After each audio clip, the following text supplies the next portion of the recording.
This is Nick Redding, and you're listening to PreserveCast, a podcast with a worldwide listenership that explores the broad world of preservation from every angle, from drones to mudlarking and everything in between. Now, let's get preserving. I've personally always loved the art of Bill Mauldin. It's honest, real, and sometimes even a little cheeky. In many ways, the art has come to define the GI of World War II and colors our memory of that conflict. That's why when the Pritzker Military Museum and Library, longtime friends of the podcast, approached us about their new exhibit, I felt it was the perfect story for PreserveCast. This is Nick Redding, and you're listening to PreserveCast. Today, we're excited to be joined by James Brundage, who joined the Pritzker Military Museum and Library staff as curator in March of 2019. And we're going to be talking all about a new exhibit chronicling the work and life of World War II artist and artists beyond, Bill Mauldin, that's going to be at the Pritzker Military Museum and Library. But before we do that, like always, we like to get to know our guests. So, James, where did you grow up? When did you get interested in this line of work? And I suppose sort of one of the newer questions we've been asking is, what was your sort of spark that got you headed down this line? Well, thank you for having me. First off, excited to be here, talk about the exhibit and talk about Bill Mauldin. Any excuse I can talk about him in the exhibit, I will take. I grew up in Connecticut, small town in Connecticut, and I actually joined the Marine Corps at 18.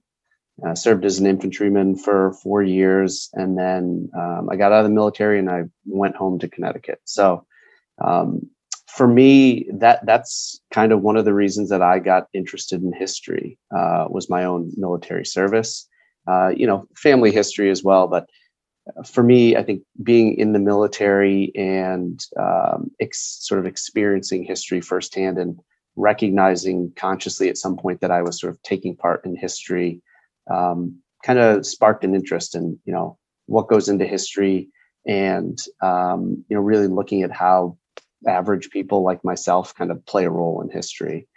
So that's how I got interested in history. I attended the University of Connecticut when I returned home, got a bachelor's degree in history, and then continued and got a master's degree in North American history at the University of Connecticut as well. So that was sort of my my start, so to speak. But I guess, it was the military that got me interested in the history. And then from there, I volunteered and did a number of internships at local historical societies and museums around the state. And that kind of furthered my desire to continue, in a career in history, find a career in history. That's the sort of, for me, I guess that would be the spark. Actually working with museum artifacts, researching historical collections really got me, I sort of went down the rabbit hole of historical research, and I don't think I've come back out from it.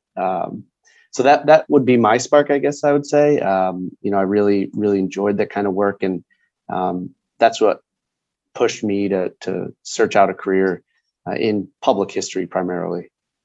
So, I was going to ask what your first job was in the field, and I guess it depends on how you define the field and what history was. Sure. Reading your bio, which is in the show notes here. You served with distinction in the Marines and was at Ramadi, and that you are part of history, right? So I suppose maybe your first job in the field when it comes to history was making some history. But where was the first? I know you came to Pritzker from the Barack Obama Presidential Library. Was that your first sort of like full-time gig in the field, or were you somewhere else before that? No, I think maybe like a lot of people in this field, I've jumped around a little bit, from job to job, looking for something that really the career path that I was looking for. My first job back in Connecticut was actually working at the Harriet Beecher Stowe Center in Hartford. I started there as a historic interpreter, giving tours of the home, the historic home, talking about Harriet Beecher Stowe and her life. And so I think that encouraged me, even further, being able to work with the public, speak directly to the public about an individual, about history. That was a great experience. So you could say that was my first sort of true history job. I worked there And then I also worked at I've worked a number of places, but the James A. Garfield National Historic Site in Ohio, which was a great job as well. The National Park Service, which I thoroughly enjoyed. And then I've also worked here in Chicago at the Chicago History Museum as well. So a number of different locations, all either in a level of collection management or curatorial work. So let's talk about your favorite guy here. You've, I read one historian when he got to the end of a biography that he had written about a Civil War general, said he almost felt like he was going to cry because it was like he had kind of had to put him to rest then. And it seems like, before we even jumped on, you're like, I could talk about Bill Mauldin forever, which is great. I mean, that's the kind of passion you want, right? You don't want someone to be like, oh gosh, if I have to talk about this guy one more time, right? So let's talk about Bill Mauldin. And people are probably familiar, even if they're not familiar with World War II art and things like that. They've probably seen Mauldin or Mauldin-esque drawings. I mean, it's almost like a whole style, but who was he? Where did he grow up? Where was he trained in art? And then maybe we will talk about, so sort of what he did and what his style was and everything. Yeah, sure. And yeah, you research someone long enough and you look at their work and, their career's work, and you really do get a sense of who they are. And, the completion of the exhibit was kind of like you mentioned, bittersweet. It's come to an end in a way. But it's great now because I get to do this. I get to talk more about him, talk to the public about him and spread, what he was about across the country. So that's great too. Yeah. So who was Bill Mauldin? At his core, he was a cartoonist. He was an editorial and military cartoonist. That's what he always wanted to be. He's from New Mexico, Mountain Park, New Mexico, grew up in the Southwest. Him and his family kind of jumped around the Southwest quite a bit when he was growing up. He was born in 1921. So, he was young during the Depression. His family suffered through the Depression. And actually, as a teenager, him and his older brother basically left their home and went out on their own. They went to Phoenix. They went to high school, had odd jobs. And, it was in Phoenix that Bill really sort of realized his passion. He wanted to become a cartoonist. So, he's this teenage kid and he's looking for ways to become a professional cartoonist, which during the Depression seems like maybe that would have been an odd career choice wanting to do, but he had read somewhere I think it was a Popular Mechanics at the time that, cartoonists could make $100,000 a year, drawing and that sound, that to him was everything. That's what he wanted to do. So, he always had that kind of passion and drive to become a cartoonist. He had a natural talent to draw. He remarked that he was drawing before he could walk or talk. So, he really did have, quite a bit of talent. He actually, his first sort of education in art came via a correspondence course that he, wrote away, sent $5 for. And so, he'd send the cartoons off, they'd send them back with comments, things like that. But that obviously was not enough for him. And he actually, after high school, convinced his grandparents to fund a year for him to come here to Chicago. And he attended the Chicago Academy of Fine Arts for a year. That was really his formal education. He learned form, motion. He took cartooning classes, layout courses, basically everything he would eventually say later on really helped him develop his style and, promote the career that he'd eventually have. So I think without that year here in Chicago, he probably would not have maybe been as successful as he later was. So he goes on to do, some pretty impressive combat art. And that might be something that many listeners aren't familiar with. So was Mauldin unique in this? Has there been a long tradition? We're going to talk about the exhibit, but is that something that you get into in this idea of combat art? It almost seems like it's an oxymoron, right? Like you're in combat and then you have the time to sit down and do something that's sort of this higher level thing. It's like combat poetry or something like that. But is this a tradition that has gone on for a long period? How do you kind of put Mauldin in the context of this tradition? Yeah, Mauldin was not the first military cartoonist. He certainly has not been the last either. Cartooning and illustration in combat has gone back several hundred years. I think the big difference between what he does and what previous generations and previous artists had done is that he has more of a mass medium through newspapers to spread his cartoons, to get his pieces out there to the other soldiers, and eventually to back to the American home front. But he's coming on the heels of in World War I. There was a very famous British cartoonist, Captain Bruce Bairnsfather, who was very well known for his sort of gallow humor style cartooning that he did in the trenches. There were Civil War cartoonists who drew the battlefields of America. So, Mauldin is not unique in being a combat artist or a combat cartoonist. I think he just may have become one of the most famous because of what he did during World War II. The fact that he wins a Pulitzer in 1945 for his work cartooning and illustrating the war, I think, adds to that. But he's certainly not unique. I mean, there were other cartoonists working in World War II. He wasn't the only one drawing cartoons. So, even he may have been the most famous, but this is a tradition that has that preceded him, and that certainly has followed him. There were combat cartoonists in Korea, Vietnam, and there are many, from the last 20 years in the global war on terror, there's been quite a few cartoonists as well. So where did he create the art? So is this being done in the field? Was he with troops? Was he enlisted in the military? He's not like a reporter. He's not Ernie Pyle. He is, and for those I guess who aren't familiar, Ernie Pyle is a famous World War II correspondent. But what is Mauldin's relationship with the military, and where does he create this art? Yeah, it's a great question. So Mauldin enlisted. So when he leaves Chicago in 1940, he returns back to Arizona, and almost immediately he joins the Arizona National Guard in September 1940. So, the U.S. is still a good year off from joining World War II. But Mauldin is, again, he's poor. He has no money. He's submitting cartoons for publication, trying to make some money, but not doing a great job at this moment. And so the military is a good job opportunity for him. And he quickly realizes that he finds an outlet for his cartoons in the National Guard. His unit is activated as a part of the 45th Division very shortly after he joins.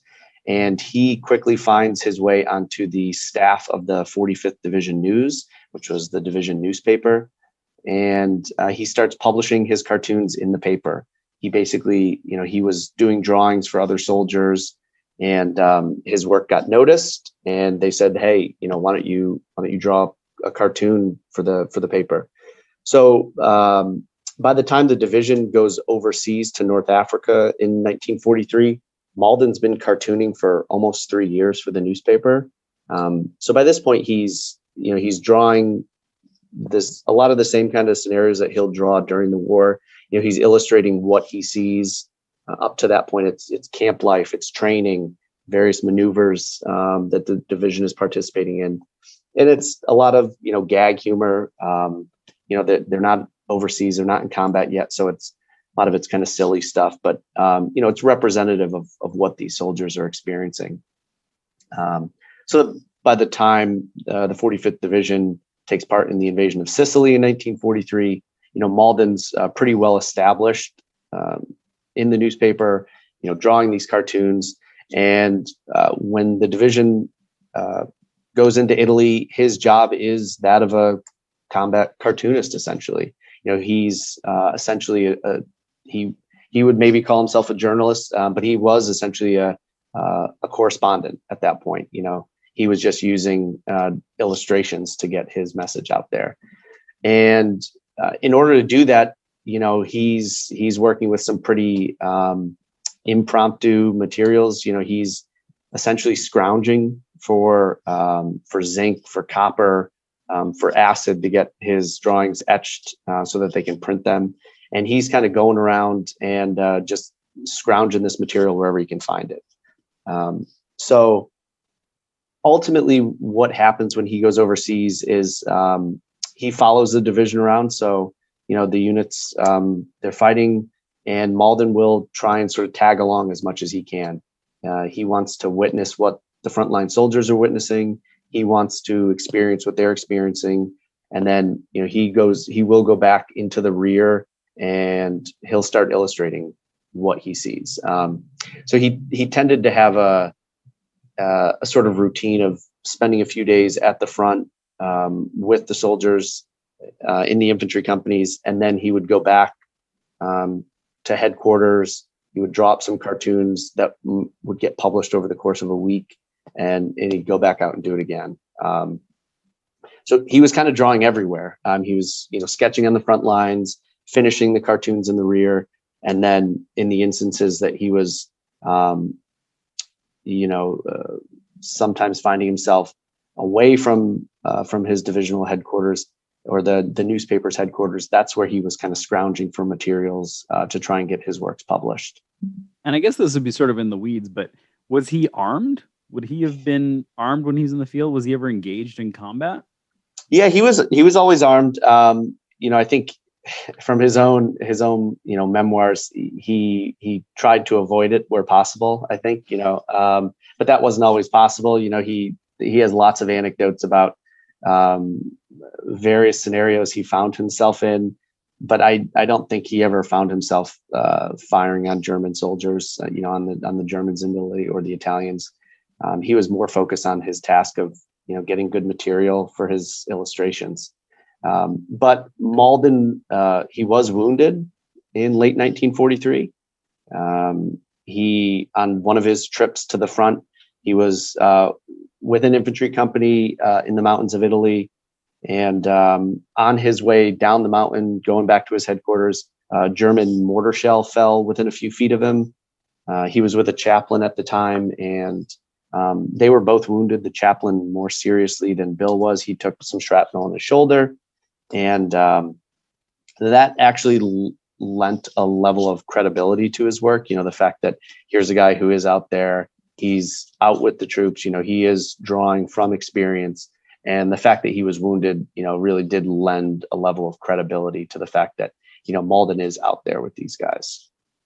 So speaking of the credibility and his guys, it leads to something I want to ask you about is, what did the GIs think of Mauldin? Now that's a big question, right? Because there's, just as you were a Marine and, you probably had an opinion about certain things, and then you ask any other Marine, they're going to have a different opinion. So I understand you can't answer on behalf of all GIs, but what is the response that he gets? I mean, like an Ernie Pyle, I go back to Pyle. He was beloved, right? And it was like they lost a friend when Ernie died in combat, even though he wasn't armed. It seems like there's that similar sense, and that Mauldin brought a level of authenticity to their experience that otherwise couldn't be conveyed, particularly with censorship and things like that. But what do the GIs say about him? Yeah.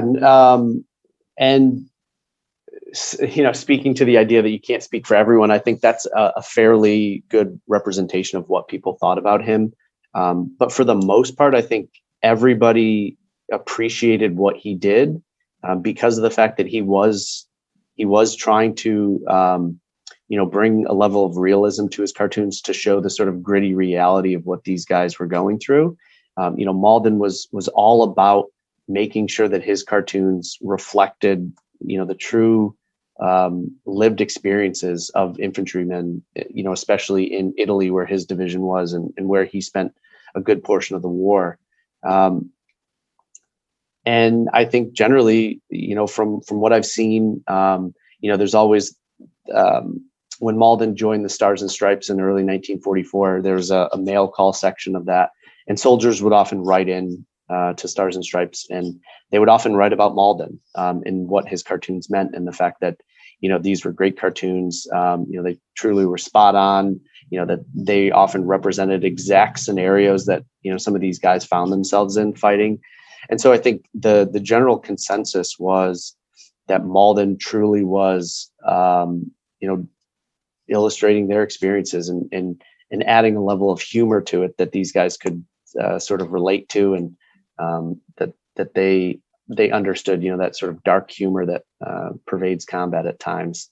And so I think for the most part, guys really respected what he did. There were those who did say to him, basically, you're not one of us. You're not up here fighting on the front lines with us. And, what you're doing is, while it's fun, it's not representative of what we're going through, which is why, in bringing up the story about the Purple Heart, it does kind of help lend a level of credibility to his cartoons, because it proved he was up there, and he did go out, visit with these guys and experience what they experienced.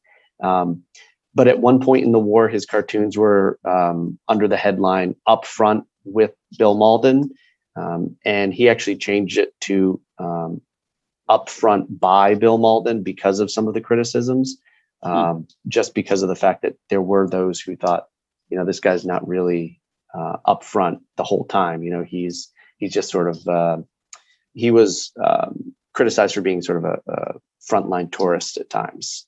Interesting. So, we're going to take a break here in a second and then come back and talk about the exhibit itself and how the exhibit explores this and everything. But a lot, I guess, maybe to a fault, a lot of the interest about Mauldin is World War II. But he doesn't just, in 1945, he doesn't just fade away. In fact, he keeps doing, really, in some cases, kind of like blistering, very like political cartoons about different things. There's a great one, I think, in the exhibit where it's George H.W. Bush opening up the can of worms in the Middle East, which, you got to step in some of those worms, 15, 20 years later. Yeah. And so he was spot on with some of this stuff. So we don't have time to go into every aspect of him in after World War II. World War II obviously is a seminal moment for him, but where does he go after that? Is he employed professionally as a cartoonist then permanently? Yeah. So it's not always, he doesn't always continue on as a cartoonist, actually. So the war ends, he gets out of the army, almost sort of the first chance he can get. But he does continue cartooning after the war. He does quite a bit of cartoons for a few years, essentially talking about, the homecoming, veterans returning home to the home front after the war. He uses his characters, Willie and Joe, to illustrate what a lot of the, GIs would have experienced when they came home, from domestic issues to reintegrating to American society. The same things that, all veterans when they return home essentially have to go through. He was illustrating that through his characters, Willie and Joe. He does take a hiatus from cartooning in the late 1940s. He'll return. He actually goes to Korea as a war correspondent in late 1941, he goes to Korea as a correspondent in late 1951, early 1952 for Collier's magazine. And then he doesn't really take up professional cartooning again until 1958, when he joins the St. Louis Post-Dispatch as the editorial cartoonist. He's there for 4 years, is awarded a second Pulitzer Prize for cartooning while he's there. And then in 1962, he joins the Chicago Sun-Times, where he will continue to work until 1991 when he retires. So he has a extremely long cartooning career, and much of it is spent as a political cartoonist, but he never really gives up that military cartoonist mindset. He focuses heavily on military topics throughout his career. There's hundreds of cartoons he does over the course of the Vietnam War as well. So the military and depicting military and foreign military situations is something that he will continue to go back to throughout his career. So let's take a quick break here, and when we come back, let's talk about the exhibit that you put together, what people can expect to find when they go to the Pritzker, and we'll do that right here on PreserveCast. Today's episode of PreserveCast is once again sponsored by McDo Preservation. McDo Preservation specializes in best practice research and analysis for nonprofit and government clients. To learn more about McDo's data-driven, community-driven approach and commitment to equity, visit mcdou.com. That's MCDOUX.com. This is Nick Redding. You're listening to PreserveCast. Today, we're thrilled to be talking with James Brundage, who is the curator at the Pritzker Military Museum and Library in Chicago, Illinois. And before we took our break, we were talking all about Bill Mauldin, his life, his pursuit of art, his work in the field during World War II, and where that work took him after VE Day. Obviously, you've done a ton of research on Mauldin and put together this exhibit that tells his story at the Pritzker. So how'd you decide what to display? Why Mauldin? And what can people expect when they go and visit this new exhibit? Sure. How do I pick what goes in the exhibit? I mean, it was a struggle. Our collection here, we have over 5,000 of his original drawings. We're the largest repository of Bill Mauldin's artwork anywhere in the country. We have archival material. We have archival material, photographs, artifacts from his career. So we have, an array of materials which we've acquired over the last several years, and we've acquired through generous donations from the Mauldin family themselves. So we've been able to, really compile this impressive collection of materials. So to narrow it down to try and,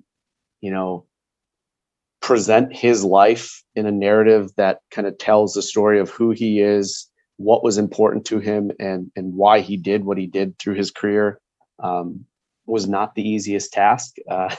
There's about 200 items in the collection, in the exhibit itself, about 140 original pieces of artwork, along with assorted archival material, artifacts, and things like that.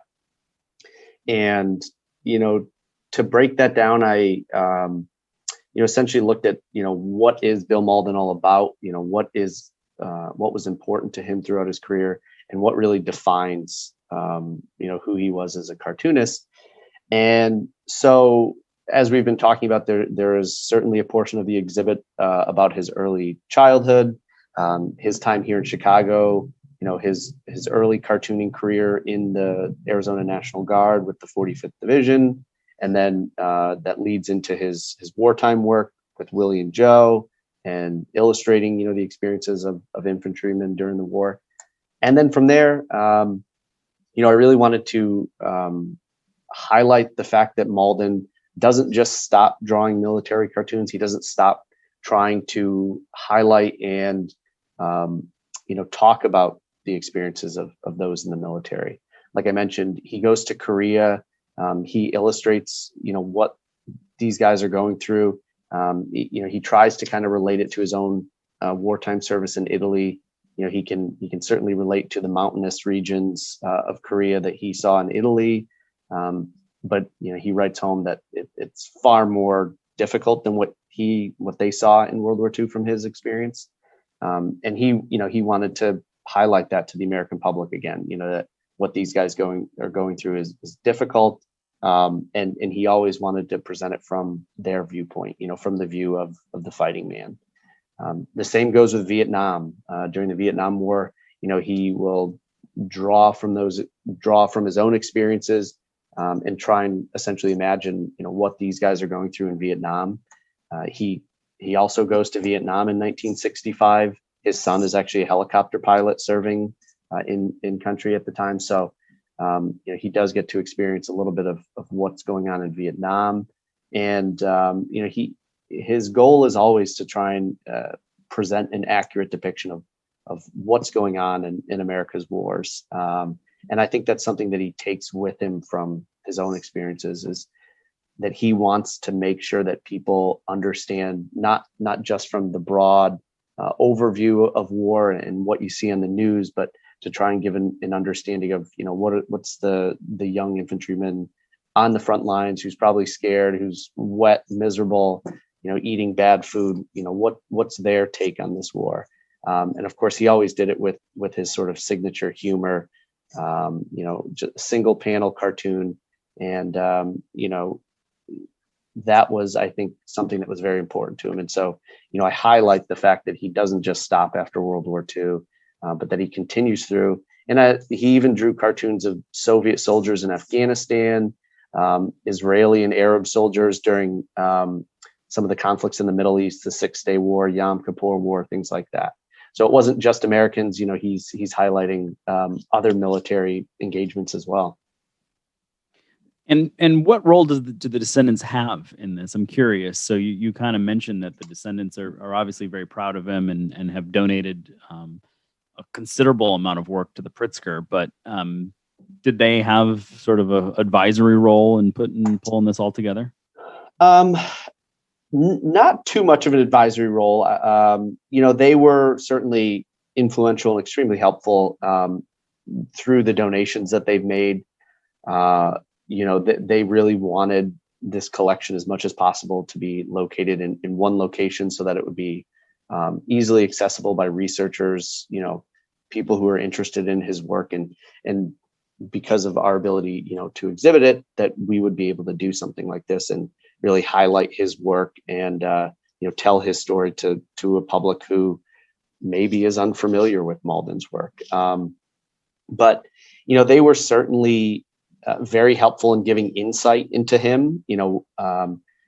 We worked with a number of his children. Mauldin had 8 children, 7 sons and a daughter. So, we worked with a few of them. They were able to give us, background, tell us, unique stories that otherwise we would not have probably known about. And they're able to give us some context behind some of his cartoons and, what his sort of, what his thought process, what his politics were, things like that kind of help me dictate, some of the pieces to include in the exhibit, especially after, one of his sons tells me that this is one of his favorite pieces, or, that he always talked about, that this represented, what he was thinking at a certain time, or, what he hoped to accomplish through his cartoons. So, they were influential in that sense and really kind of helping to give a little bit of background and context to cartoons that really wouldn't have existed anywhere else. I'm just curious, are there any other Mauldin sites or places protected or preserved associated with him? Not really. What I would say probably most sort of constitutes something like that is the 45th Division Museum in Oklahoma City. They have the largest collection of his World War II materials, original artworks from World War II. That's in Oklahoma City. And then Mauldin donated quite a bit of his materials to the Library of Congress in the 70s as well. So they have maybe 1,500 to 2,000 original drawings as well. They have some of his archival material. But those are really the two other sort of sites that would be, I would say, associated with Mauldin. Otherwise, I can't really say there's too many like sites or anything like that associated with him. So what's next for you? So this is a big exhibit. This is a lot of work. How long is it up for? And then what are you working on next? Because there's always something next, right? Yeah, there's always something next. Always got to be working on that next project. So the exhibit runs through next spring. So it'll be up for a year. We opened May 14th and we'll be up through about the 1st of May next year, give or take. And after this exhibit, we are working right now on an exhibit about prisoner of war experience. So we have numerous collections here on site from prisoners of war, from the Civil War through World War II. And we have oral histories that we've done with Vietnam prisoners of war. So we're going to be working on that next. So that will be coming probably next May, early June 2022. And but the Mauldin exhibit, we're open now. The museum and library is open Tuesday through Sunday, 10 to 4. Yeah, and I was going to say, for people who want to know more about the exhibit, they want to find you, they want to find the Pritzker, where can they do all of that? We'll make sure that these links are in the show notes as well for folks. Yeah, of course. So we're at pritzkermilitary.org. We've got a landing page for the exhibit there that you can see a little bit more, see some images of the exhibit, see some of the items that are in the exhibit online. And that'll give you a little bit more of a sense about what you'll see. But yeah, we're open Tuesday through Sunday, 10 to 4. We're at 104 South Michigan Ave in Chicago. So essentially right across from the Art Institute of Chicago.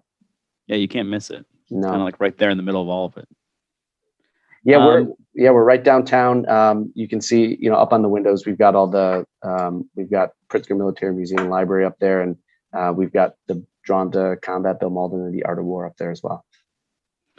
Well, this has been a lot of fun. Last question we asked, normally most difficult question for somebody who works in history preservation. What's your favorite historic place or site? Yeah, I had to think about that one a little bit.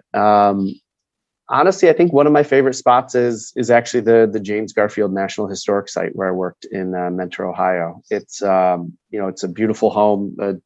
President Garfield's home before he was president, and then during his campaign, and then when he became president. It's beautifully preserved. It's much of the household is original furnishings. His library, it's just a beautiful place, and there's a great staff there. The national park is, they've got great people running the site, and it's a beautiful museum as well. Well, that's a first. We haven't had that one before, so that's always good. And this was great. So interesting to hear about this, and we'll have to have you back to talk about the Prisoner of War exhibit when that goes live next year. So thanks so much, James. We appreciate it. Yeah, well, thank you so much for having me. Thanks for listening to PreserveCast. To dig deeper into this episode's story, head over to PreserveCast.org for show notes and our collection of previous episodes. Don't forget to engage with this podcast by subscribing, commenting, and leaving a review. Follow along on Instagram, Twitter, and Facebook at PreserveCast for even more. PreserveCast is currently recorded in Walkersville, Maryland, and sponsored by the 1772 Foundation, and powered by Preservation Maryland. Thanks for listening, and keep on preserving.